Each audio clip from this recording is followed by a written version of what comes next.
Josh, welcome back. How was the beach?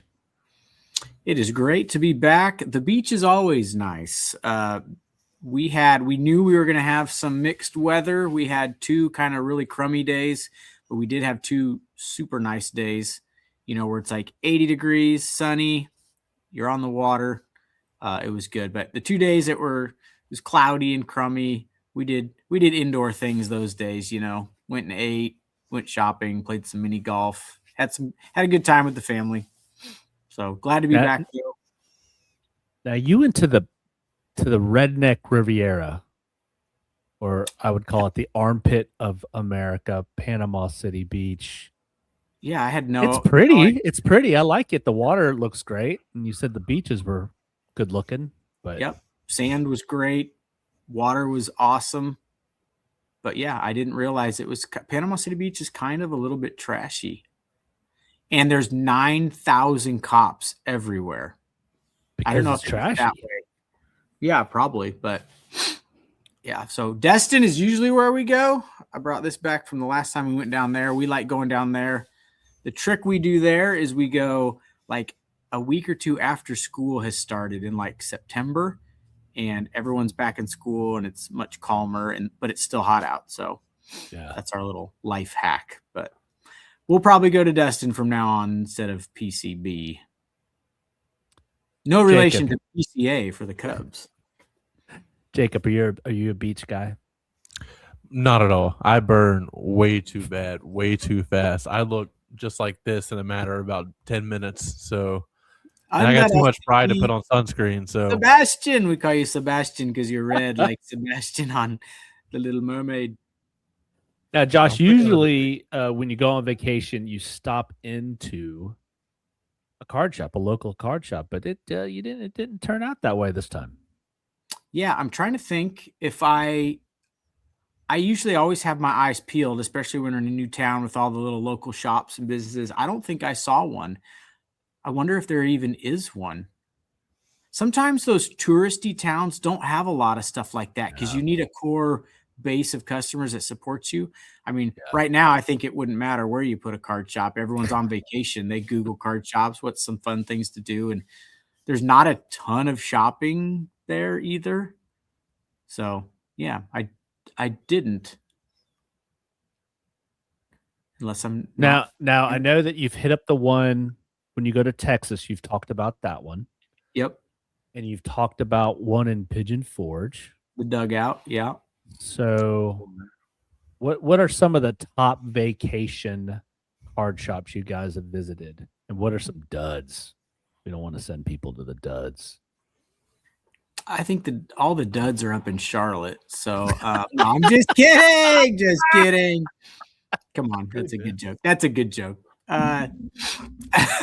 No, everyone's cool. I love everyone. I don't know. The one in Amarillo, I mean, I got to be careful. I don't want to talk trash about shops, because I love the smaller locally owned shops. That's what Grand Slam is and was and has grown from. We're by no means a big mega shop by any means. So I have a special place in my heart for the small local card shop guys that have been grinding for a long time. But yeah, I'm trying to think of some. I know on the National, was it the year you went with us? We stopped at that one. I thought that one was really cool. You remember where that? Yeah, I want to say that one was in Kentucky. It was somewhere. In Kentucky. It was about halfway. They had the thing that you push and it would rotate the cards like a card rotisserie. Yeah, like a rotisserie. When I grew up, you'd go into card shops. That was what you did. You hold the button down and the thing like a rotisserie just rotates. They had one of those. And I just thought that I just remember a pretty good selection of cards and really big, had memorabilia, had everything, but it had that junky, cluttered card shop feel, which is sometimes cool. You could tell it's been around forever. Yeah. Since the 80s, probably, like this shop. Well, I tell you, there was one, it was in Asheville, North Carolina. We'll never go back to that. So you're talking about these older shops. but there are some old shops that just don't need to be around anymore. The classic dude that doesn't say anything behind the counter. It's almost like it's a pain in the butt that anybody even comes in there. Yeah. And then when you ask a question, it's real gruff and they make you feel Yeah. dumb that you don't know what some obscure box is. And the guy is probably like just has a card shop as a place to go and get away from his wife and hang out and mess with cards, and doesn't want customers coming in and getting in the way, that kind of feel maybe. But interesting. Yeah, I've been into card shops where, like, I'd like to think I've got some buying power, and they don't acknowledge me, or they treat you like you're just not there. But I'm always looking at ideas, when I go into those, to see if those card shops do anything cool that we could implement. And I do like the one at the dugout in Pigeon Forge, the way they put in their showcase, all the cards are in the same type of like screw down cases.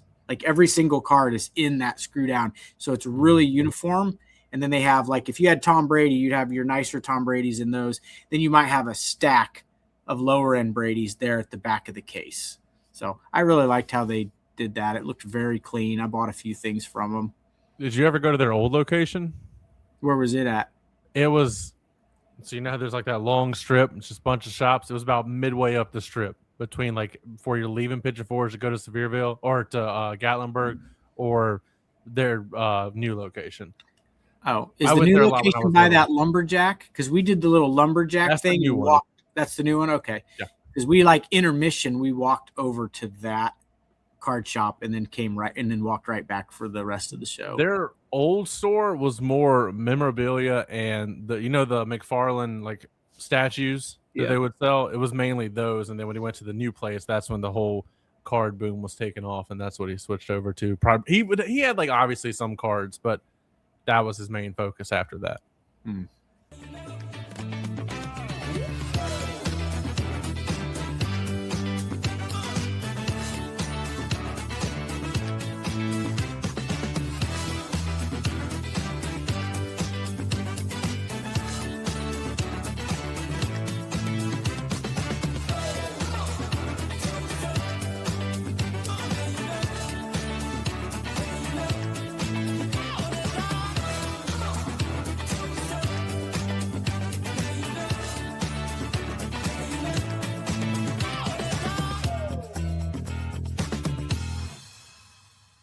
Topps is pushing on two very different doors right now, and both saying something about where the hobby is headed. This week, we break down 2025 Topps Chrome Football, trying to step into a space collectors already think is decided, and Bowman Basketball asking collectors to care about players who haven't done anything yet. And that's really the tension, proven versus potential. What we say matters versus what we actually buy when the product drops. Because whether it's Chrome, Bowman, or even how relics are being used now, the hobby feels like it's moving faster and maybe getting a little louder in the process. As always, we'll hit with what's new in the shop, and Josh will close it out with a crazy stat of the week. But first, Josh, WrestleMania was this past weekend. Did you watch? Is the Pope Catholic? Of course I watched. I've heard he is. I will say I did not watch live, which is how I prefer to watch my wrestling, so I can skip past the 90% of the garbage that they put on these shows, which is commercials and promos and backstory videos. Yeah. So, but it was nice being like 2 hours behind where I could just fast forward past little bits here and there. So night one, I thought stunk pretty bad. Night two, I thought was pretty good. My biggest disappointment was lack of any big surprise. And don't call Paige the show with a big surprise. Don't call Paige a big surprise. No, I'm not calling Paige a bit. What? I'm calling Oba beating. Oh, Brock. Yeah. The Brock retirement on the spot was pretty cool. That was actually my favorite match of the whole thing. I don't care. It was 5 minutes. I thought in that 5 minutes they story told really well, and Brock put him over, and Oba's going to be the next beast. I hope. Yeah. I really do hope. Well, Roman Reigns tied the record with his 7th WrestleMania main event this past weekend. Josh, what do you think about that? Yeah, I'm a Roman Reigns fan, so. Well, before you guys jump into that, now this was unique, right? This was not pay-per-view. Yeah. Correct? This is pay-per-view. I mean, if you consider you can stream it on the ESPN app, which you do have to have a subscription for. So you are paying to view it in that sense.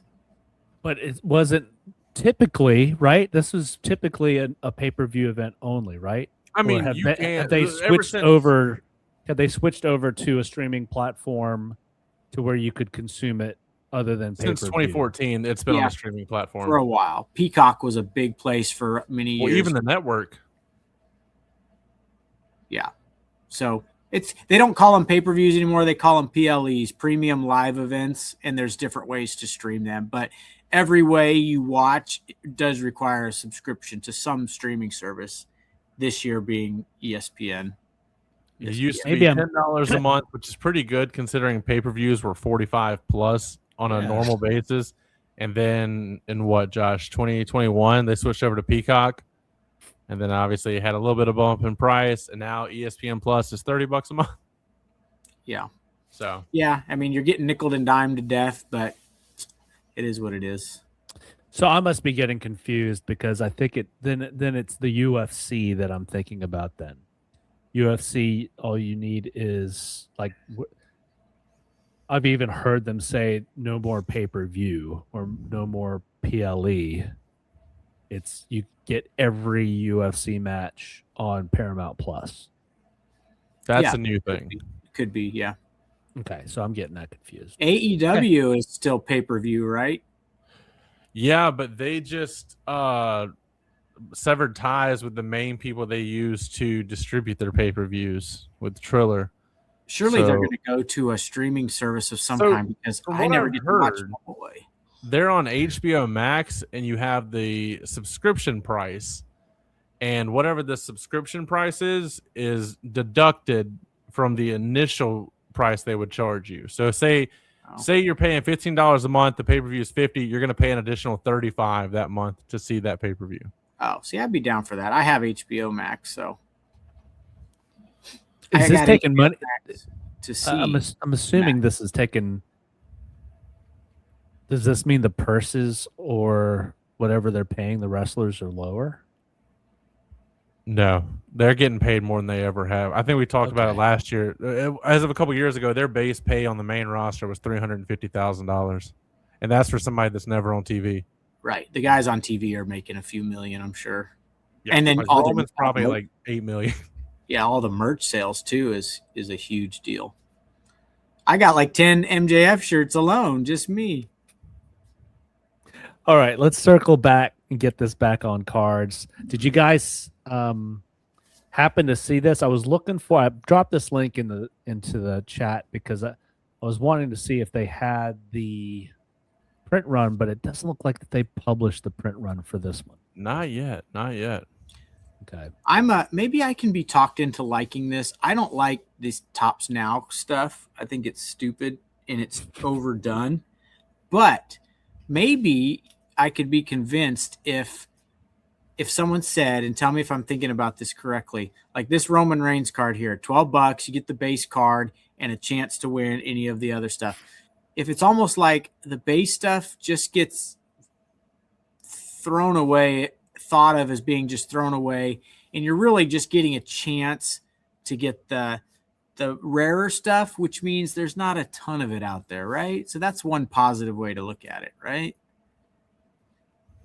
And I swear they that have cards for everything. Someone farts and then they make a Tops Now card about it. That exact argument you're making there is kind of my one issue with the whole cards thing. Is a lot of times it does feel hit or bust. That's why I do like the Leaf products that we always talk about, because it's like you're getting guaranteed autograph for every card.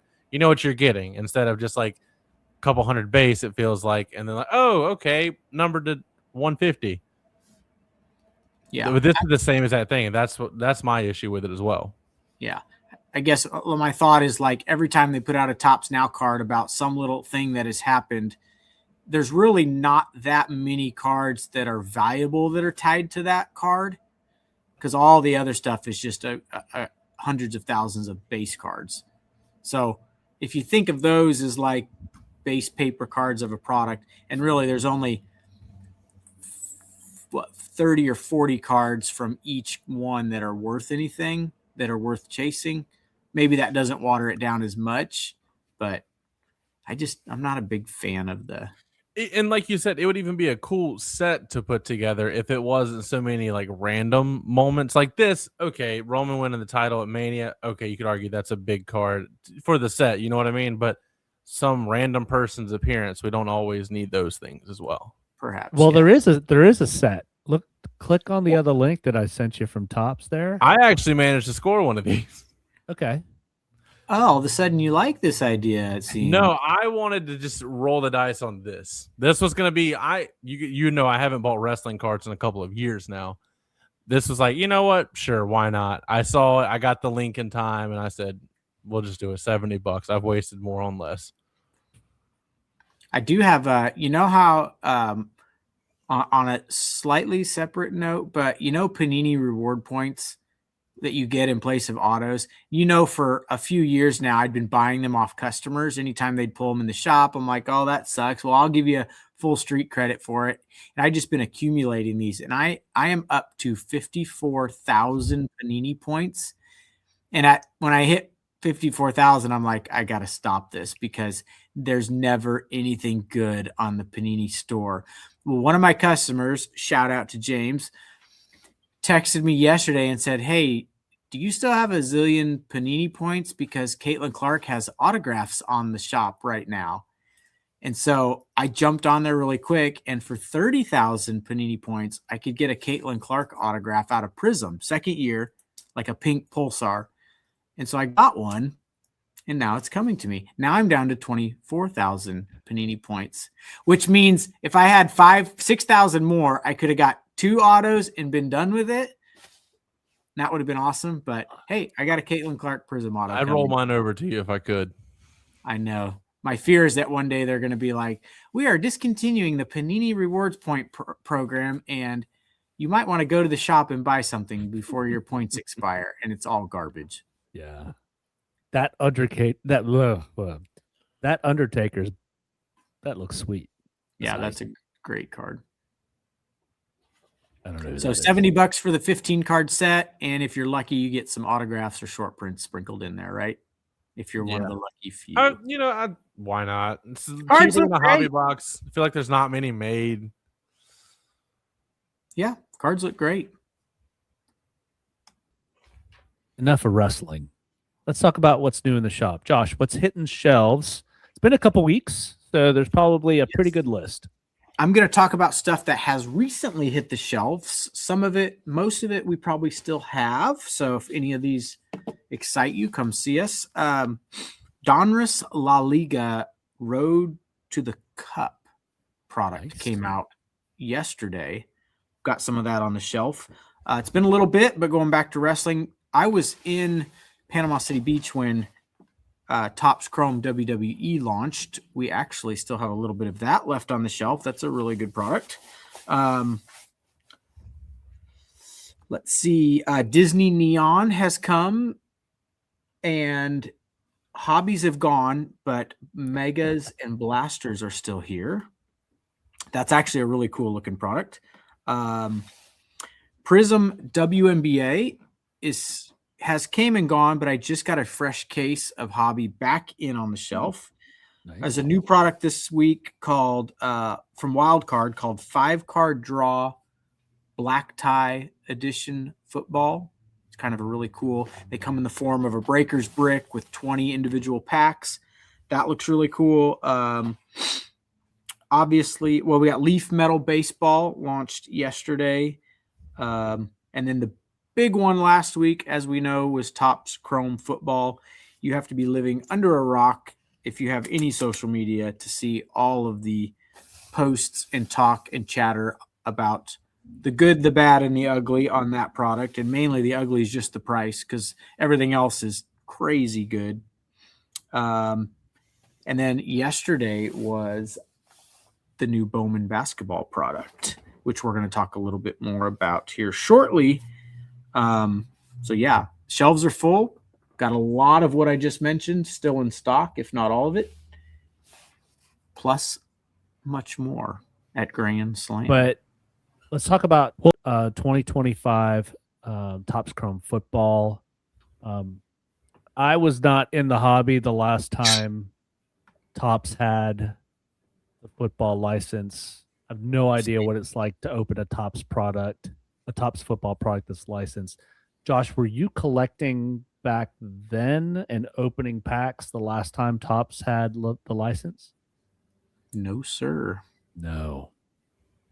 And so have you had collectors or customers coming in and talking about a bit of the nostalgia behind that, or is that something that no, it's usually more like people are excited to see this product because it is the first time in 11 years, whatever it's been since it's been licensed. I've been buying like Tom Brady Topps cards, from back then for years now, but I wasn't collecting. I stopped collecting probably before football started getting printed by Topps. So this is new to me. I got to thinking about it the other day. There are players that have never had Topps Chrome cards. So Mahomes, this is his first Topps Chrome card ever. And anyone after 2017, right? 2016. Yeah, I think it's 16. 2016. So Jared Goff and Dak Prescott and those guys have never had a Topps Chrome card until now. So that's kind of a cool thing. And that's, I think, why some of these resale prices are, as you would say, bananas. They are. So I think I saw you post something. Didn't somebody in the shop pull one of these Tecmo Bowl cards? Yeah, we had on launch day, as far as I know, because there's always boxes open that I don't know about, but a Mahomes Tecmo Bowl, a Travis Hunter Tecmo Bowl, and the biggest card on launch day was the Josh Allen Kaiju. And that customer sold it a few days ago for $10,000. This is a kid-friendly show. Holy Testicle Tuesday. Did you say 10 grand for the Kaiju? $10,000 for a Josh Allen raw Kaiju. What are the... Hold on. And the cards are kind of ugly. I'm going to be in the minority here. I do not like the Kaiju. I love the Tecmo Bowl and I love the Game Genie. But I just think the Kaiju, it kind of has a little downtown inspiration because it uses a lot of things from Buffalo in the background like it would. But the Josh Allen Kaiju was the big one we've had. Is it a super hard pull? Yeah. So it's gotta be. It is. Think of it's probably not as rare as a manga. That was the original idea, is that some of these are like manga hard, but they seem to be coming out a little more regular than Prism mangas. But yeah, you can only get Game Genies, Tecmos, and Kaijus in hobby products. You cannot get those three things, those three big hits out of retail. There's plenty of other stuff you can get out of retail, pretty much everything else. But so was it a superfractor? No, base. It was just a Kaiju. Yeah. And the only one that had sold when he pulled that on launch day, there was one sale for a Jaden Daniels. So that would have been a second year Jaden Daniels, and that sold for $13,000. So we knew Josh Allen would be in the 10 to 15 range based on that. Wow. Pretty crazy. Because I'm looking at the odds. I mean, they're long odds for hobby packs. It's 1 in 2,300 hobby packs. Yeah. And when hobby boxes are stupid expensive, that makes it quite an investment to chase one of those, or you just got to get really lucky. But I think now they're in the $8,500 range. So they're coming down to earth where they belong. I think they'll probably, a Josh Allen one will probably be in that $5,000 to $7,000 range when it's all said and done. But we encourage our customers, sell it fast. Yeah. And he Yeah, did. Jacob, can you pull up the checklist link that I dropped in our private chat here in the studio? This is the first time I'm really, really taking a look at these cards because unless Josh, you decide to pack out a box, I'm probably not going to buy any of this. That Mahomes is sweet. That's a good looking red refractor. And see, a card And like then that would just be nuts. Oh yeah. Yeah. Then there's the Let's Go. How do you feel about the Tecmo Bowl? I maybe because I grew up playing that, but it's probably one of my favorites. It's super cool. If you zoom in, one little fun fact, if you zoom in on like the referee's hand, it's got like 6 fingers, and that's exactly how it was in the game. And so they've taken that screenshot exactly. Did you play the Bo Jackson? Like he was unstoppable in that game. Yeah, I mean, in the Bo Jackson Tecmo Bowl insert, I guess is one of the most expensive as it should be. But yeah, I played it. I was young. I remember kind of playing with I think the 49ers, probably Joe Montana. Mm-hmm. But the Game Genie ones look awesome. Where's the Game Genie? Radiating rookies. I'm not seeing the Game Genie. Well, sounds inserts. Like no, that's just Fanaticals are nice too. Those are a pullover from Topps Chrome Basketball. Hold on, now I'm like, I don't see wanting to know about this game. Are you sure? I'm 1,000% positive. Keep on scrolling. It's not showing it. Well, get yourself another map. Game Genie. Okay, Moron is here, and you just have to maybe just Google it or something, or eBay it or something. But okay. Oh, it looks like literally like a genie out of a bottle, and then the player is in the cloud. It looks like a color wheel almost. A little bit, yeah. Type in like Tom Brady Game Genie, and you'll see a card that I would love to have. Not that one. I have that card actually. Mm-hmm. There, the Game Genie on the left there. Humble brag. I got that card. It's $20. It's not too big of a brag. There's the Game Genies. I wonder why this is not showing up on the checklist.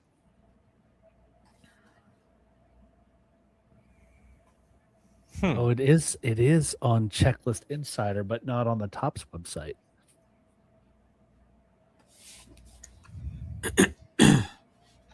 Ooh, there it is. I love that card. Let's talk a little bit about 2025-2026 Bowman Basketball, released yesterday at the time of this recording. How's it doing? How's it being received? It's doing well. It's a little harder to hit out of from what I've seen so far, but ceiling is very high. There is some huge cards in it. I've seen some really cool, those garbage pail inserts you would love. Mm-hmm. And the Cooper flag one is so cool. He's like hanging on the side of a basketball pole, like he's a flag blowing in the wind. It's really cool with the skyline in the background. But yeah, super high ceiling. All the big boys sign in it. It's got a lot of prospects like Bowman would have. So you're going to have a lot of players' first Bowman cards in that product, mixed in with with the pro guys as well. Cooper and Con are your rookie chases. Lots of cool inserts, and then all the big boys sign in it. So we sold it very well. We have blasters, hobbies, and jumbos, and then hanger boxes and mega boxes release later, and we'll have those when they release. So Jacob and I chopped it up about this last week. about products that are mixing college and pro uniforms. Now, Bowman Baseball, I know some of these, they're literally kids that have never, and probably most of them will never set foot on a major league diamond, but at least they're in a professional uniform. What are your thoughts about college uniforms in this product? I mean, it's one of those, it is what it is. You know, you've got, I mean, it's going to be a little harder for football and basketball for their first Bowmans to really mean something. And I think that's the reason why, like the minor leagues are just treated differently in those sports than they are in baseball. So yeah, I think would you have rather seen them do G League cards than college? No, because all the stars, quote unquote, all come from college if they don't come straight from high school. But, they go to college is your minor leagues in essence. So, yeah, it's just going to be tougher. It's better. Here's the good. It's better than a Bowman product that's just all prospects. This product, you can pull big boy autos and Cooper and Con autos and, some really numbered LeBrons and Steph Curry's and Luka cool inserts. So Wembenyama stuff. I think this product is a hit for sure. And it also allows regular Topps Chrome to still be the big premier product. Now educate this is kind of like a little bit of a discounted Topps Chrome with a very high ceiling still. Well, educate me a little bit. Let's get in the Wayback Time machine. So which is more thought? There wasn't a Tom Brady Topps rookie, right? Correct. And so that's why the Tom Brady Bowman Chrome rookie is the most sought after rookie for Tom Brady. Unautographed, yes. And so, but you're saying that do you think this will carry that same sort of cachet moving forward? Or not the same, because just look at it this way. Would you rather have in 10 years Cooper Flagg's Topps Chrome rookie card or his Bowman rookie card? Both will be desirable, but the Topps Chrome one will be the most desirable. Out of the inserts, which is your favorite here? I've been seeing a lot of hype around the anime insert. Yeah. I mean, probably the garbage pail one, but the anime one is up there for sure. It's strange though, because two of the parallels seem to be NIL focused. The crystallized and the spotlight look like those are only college uniforms. Yeah, and you gotta understand this is a Bowman product, so they probably are leaning into those guys in that feel for sure. I just love the Cooper Flag garbage pail. If you'll notice that his name's misspelled wrong, it's just spelled like flag, FLAG, Cooper Flag. So that's clever. And then they did do a retrofractor in this set, and it's Bill Russell, which I think is super cool. That is cool. It is, and this is I'm going to talk out of both sides of my mouth. I do like the fact that it's a retrofractor and they're in their college uniforms. So sure, super cool. Because it would have been if he had an original. Right. I love the idea. Sprinkle one of those old school guys in each one of these products. I didn't realize that till you said that he was a chase at this product. So just one more thing to chase. And remember, thank you to Jason's Trash and Treasures over on eBay, loyal shopper at Grand Slam. He has donated once again a prize for us to give away. Yes, Christmas has come early or late, but we got another Christmas tin. These are always fun. The ceiling can still be high in these. And what's best is it's free. All you got to do is come to the shop after you've seen this podcast and tell me the magic word, the secret word the secret word for this week that you need to come tell me in person is, and I can't remember, what did we decide on it? I don't remember either. I don't remember us deciding. Yes, I remember. Are you ready for the secret word? The secret word is factory. Factory. Again, that secret word is factory. Come into Grand Slam and say the word factory. Whispered in my ear, you might get 2 of these. No, just kidding. Don't do that, you weirdos. But come in and see us. That means you watch the podcast and you get a free Christmas tin. Thank you, Jason, from Jason's Trash and Treasures, for sponsoring the podcast in that form. We appreciate it. Just kidding. Check us out. And now, if you've ever thought about getting a card graded, now's the time. Here's a word from our sponsor, me. Are you looking to get your cards graded? Well, here at Grand Slam, we've simplified the process of submitting and getting a card graded. All you have to do is drop off your cards and kick your feet up, while our transparent tracking ensures that you are up to date with every detail along the way. When you log into our website, you'll immediately be greeted with each card in the grading process, along with where it's at in the process and its final grade. And with over 1,000 submissions and some of the top cards across the country being submitted through us, we have become a well-trusted source to handle and submit your cards. So you can do more collecting and leave the chore of grading to us. So don't sit on grading your cards. Get them submitted today at Grand Slam, where grading's made easy.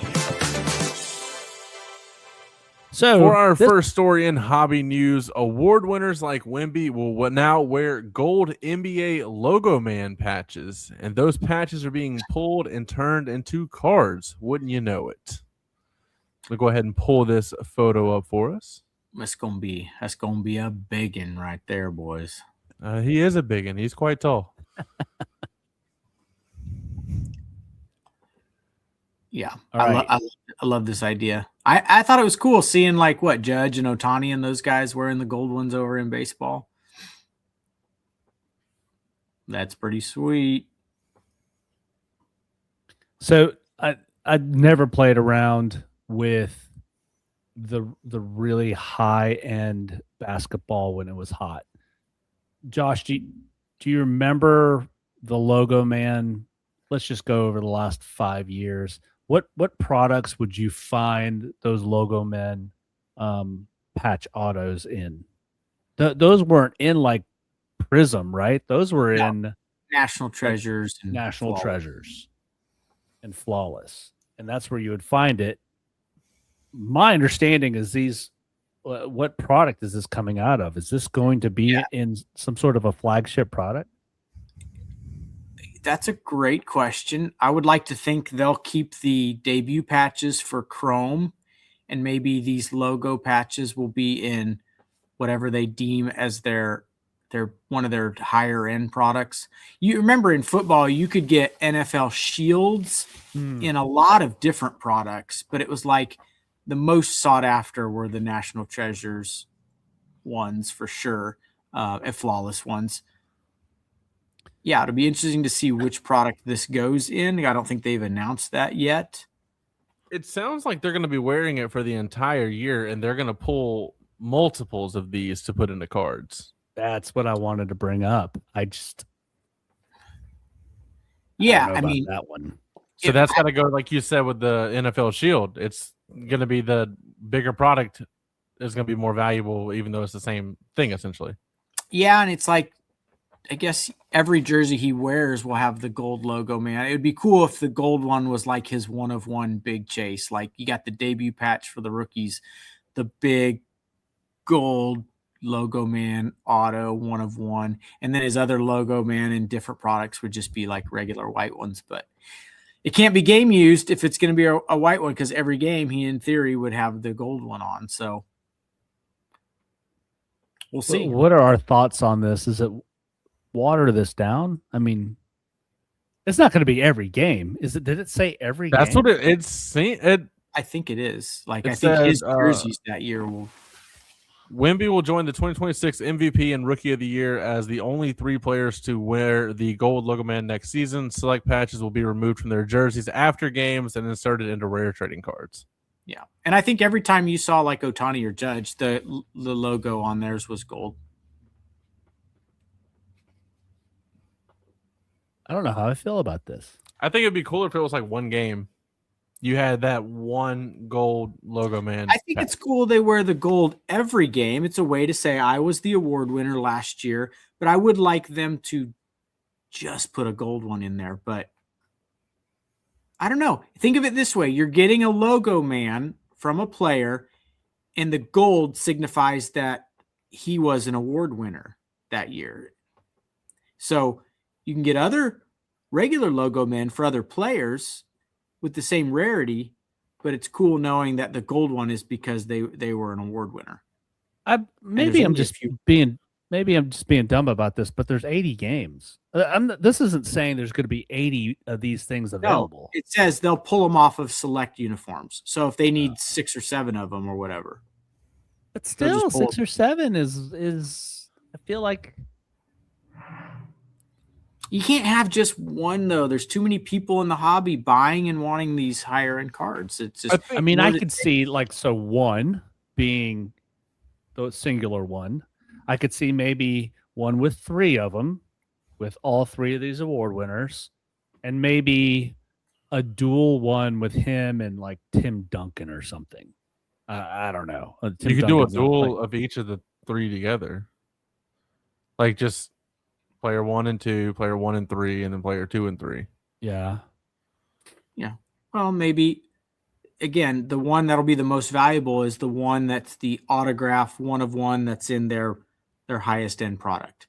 And you could pull another one from one of their mid-range products, and it would be a huge, huge hit, probably a 1 of 1, but it wouldn't be autographed.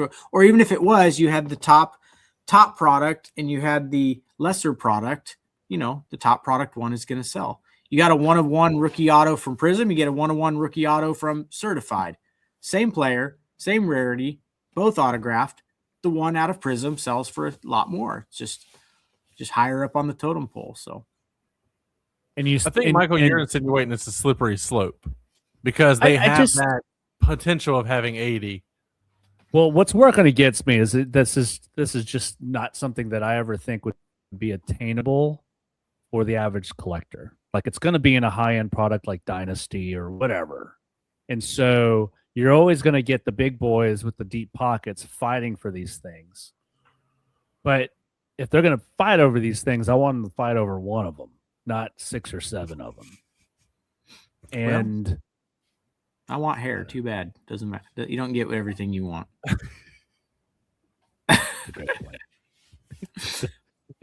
And as much as you know how I feel about breaking, the lower budget guys can get into a break and get a team and get lucky and hit one. That's my. Would you want to see one of these in a quote unquote lower product, or no? I wouldn't like be as a redemption, like a chase, like a redemption, a 1 of 1 Wemby gold out of. You got a handful of these things to insert into products, why not make one of their paper flagship products have one that would be a fun chase? Oh my gosh, that would be nuts. I mean, you got the Mickey Mantle still apparently floating around out there, right? We have no rumors of that being surfaced out of Series 1 baseball, so that's pretty interesting yet to be pulled. That's pretty crazy. And I would guess my store, the most of what is out there to open is Easter tins and fat packs and blaster boxes and hanger boxes. Like, is that mantle going to come out of one of those products? That would be pretty cool. That would help push that product for the next year. Yeah. Because it opens up the potential. Because like Michael said, you would think just the top hits are coming from top products. Yep. There we go. We solved it. Decent. Yeah. All right, so Michael went ahead and sent over a Pokemon display that is being described as a modular display system with sliding panels, magnetic closures, and a setup that turns cards into something you can interact with, not just store. So I'm going to pull up this video real quick, and we can watch it along. Sounds like a good idea. All right, while we're watching this, because dead air sucks, is this something... Like, I think it's super cool. Yeah, I kind of like it. But is this something that somebody would bring to one of your tournaments and break it apart and use? No. These are like every card they're putting in right there are either older vintage chase cards or high-end expensive. So looks like, think of cards you would put in a one-touch, a magnetic. And if you could put 10 of those and attach them together, fold them up into a little book and carry them around and say, hey, check it out. Let me show you something. So be more like maybe something you would bring to a trade night or a card show or something. But see, when I first saw it, I was like, oh, I've heard Josh. I remember you talking about part of the charm of Pokemon is you have just some guys that just play. They could care less. And then that this would help the guy that wanted to sort of protect his cards and still play with them. But you don't see that is the use case for this. Yeah. It's not the use case. And that's also if you've got cards that are worth keeping good care of, you're not playing with them because you've got to be shuffling them and shuffle cards. Oh yeah, it's shuffling all sorts of them. So yeah, you would never play with your valuable Pokemon cards.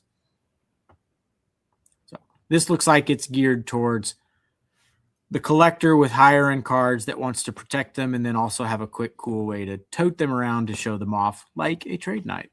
So would you carry something like this in the store? Do you think it would sell to your people? I mean, yeah, I think it would.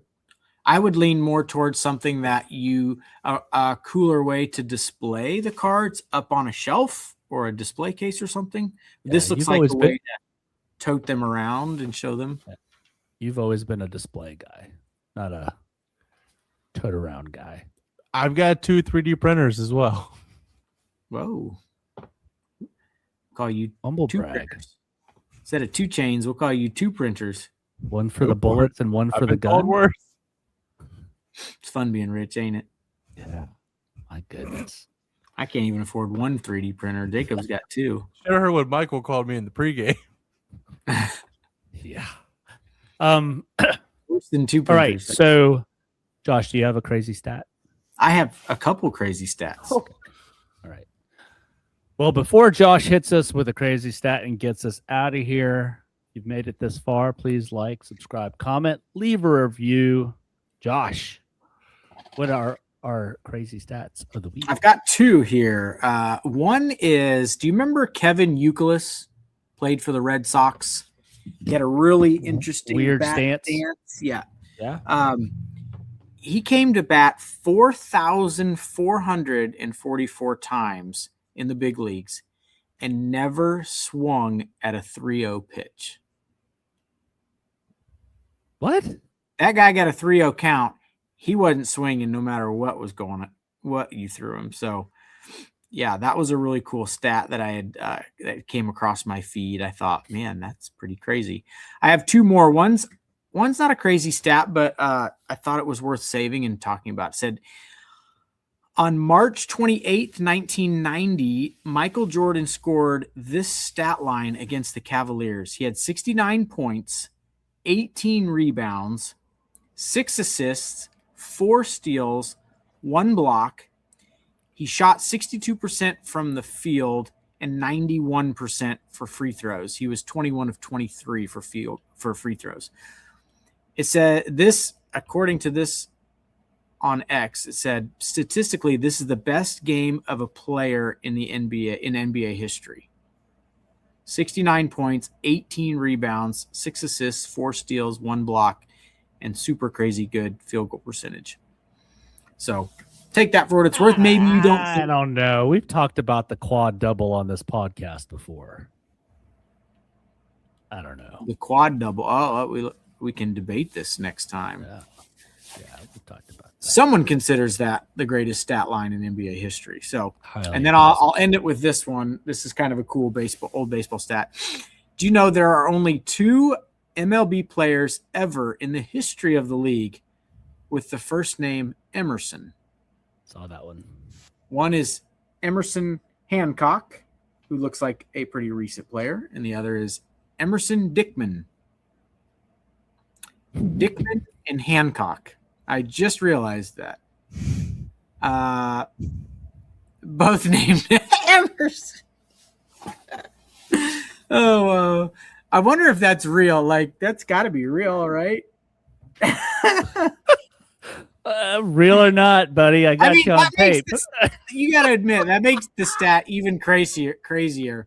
The 2 Emersons, only 2 Emersons that ever played in the MLB's last names were related to male genitalia. So there you have it, folks.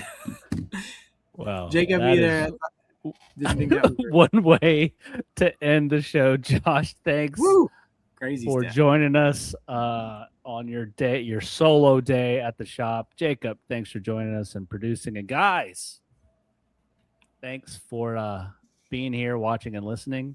Hold on to your Emersons, and we will see you next week.